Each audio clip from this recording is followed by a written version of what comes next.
প্রিয় সুধী, আসসালামু আলাইকুম রহমতুল্লাহ। আপনাদেরকে শুভেচ্ছা এবং স্বাগতম জানাচ্ছি। সিরাজগঞ্জ জেলার উল্লাপাড়া উপজেলার রামকৃষ্ণপুর ইউনিয়নের চৌত্রহাটি শ্রী জগদীশ মাতা মন্দিরে আছি। এখানে পুরোহিত এবং এই যে আর একজন ভাইয়ের নামটা মিঠুন দাদা। এই পুরোহিত দাদা এবং মিঠুন দাদা আমার অত্যন্ত দুজনই ভালোবাসার মানুষ। তাদেরকে সাথে নিয়ে এখানে 4টি গাছ লাগানোর জন্য চলে এসেছি ইনশাল্লাহ। দেখতে পাচ্ছেন এখানে এই যে মন্দিরটা, এই মন্দিরটার এখানে কিন্তু 4টি গাছ লাগাবো আজকে।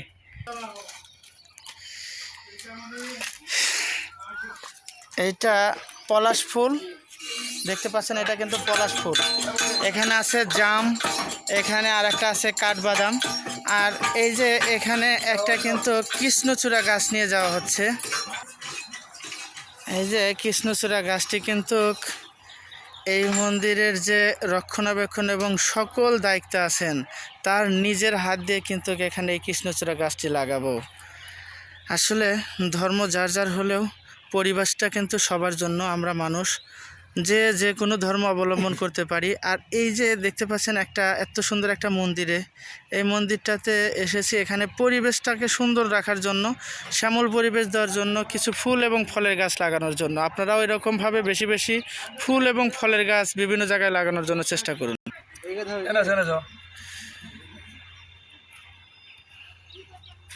এই যে একটা দিদি আসলো, এই দিদিটা হচ্ছে এই মন্দিরটা সবসময়ের জন্য সকল কাজে নিয়োজিত এবং এই সব কাজগুলো করে।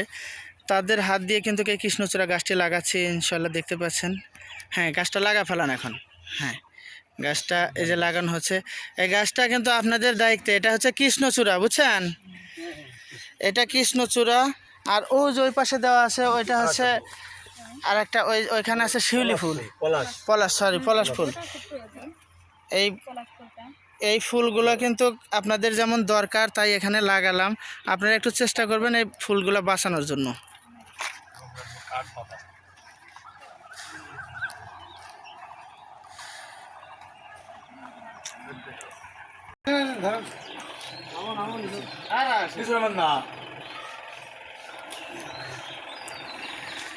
এই যে মন্দিরের আরো একজন পুরোহিতকে সাথে নিয়ে কিন্তু এই পাশে আরো একটি জামের চারা লাগাচ্ছি ইনশাল্লাহ। আর এখানে যারা এসেছেন, ভিতরে যান, সমস্যা নাই। যারা এসেছেন তারা সবাই সাথে থেকে একটু মজা করে এই গাছটা লাগাচ্ছি। এই গাছগুলো যদি বেঁচে যায় তাহলে কিন্তু এখানকার পরিবেশটা যেমন সুন্দর হবে, সেই সাথে পশু পাখি খাওয়ার জন্য কিছু একটু ফল পাবে। এটা হচ্ছে জামের চারা থেকে জাম পাবে পশু পাখি খাওয়ার জন্য। ঠিক আছে, লাগা ফেলান।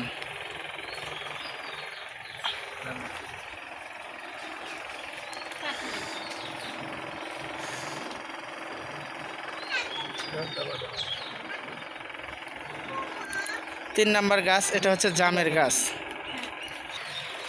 সর্বশেষ এই পাশে আরেকটি কাঠবাদামের চারা লাগাচ্ছি। দেখতে পাচ্ছেন এখানে প্রত্যেক দিন দর্শনার্থীরা বাংলাদেশের বিভিন্ন প্রান্ত থেকে কিন্তু চলে আসে।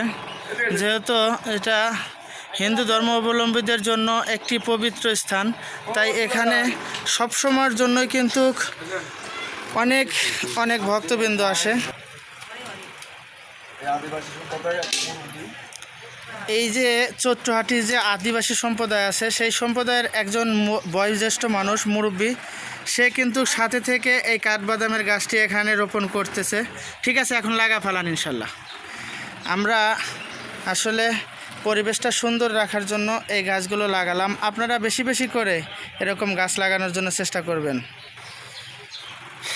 এই তো মোটামুটি এখানে 4টি গাছ লাগালাম। এই যে বয়োজ্যেষ্ঠ মুরব্বীকে জিজ্ঞেস করি, আদিবাসী সম্প্রদায়ের। এই যে মুরব্বী, কেমন আছেন?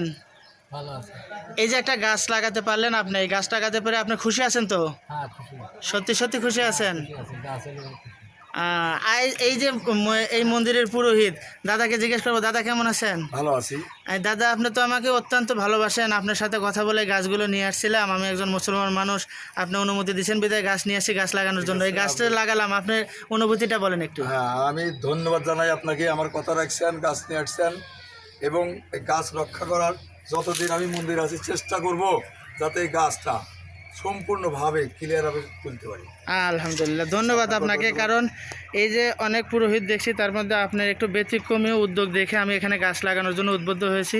এর জন্য আপনাকে অসংখ্য ধন্যবাদ যে গাছগুলো বাঁচাতে চেয়েছেন এবং বাঁচাবেন। সবাই আমার জন্য দোয়া করবেন, আর যে যার অবস্থান থেকে যেখানে পারেন গাছ লাগানোর জন্য চেষ্টা করবেন। কারণ আমাদের মানে কারোর গায়ের সাথে হিন্দু বৌদ্ধ খ্রিস্টান মুসলিম কিন্তু লেখা থাকে না, পরিবেশটা সবার জন্য। তাই চেষ্টা করবেন সবাই বেশি বেশি করে গাছ লাগানোর জন্য। দেখেন এই যে সৌন্দর্যময় একটা মন্দির, বাংলাদেশের ভিতরে যে 3-4টা সৌন্দর্যময় মন্দির আছে তার মধ্যে কিন্তু এই চৈত্রহাটির মন্দিরটা একটি। তাই আপনারা বেশি বেশি করে গাছ লাগান। সবাই ভালো থাকেন, সুস্থ থাকেন। আল্লাহ হাফেজ। আল্লাহ হাফেজ।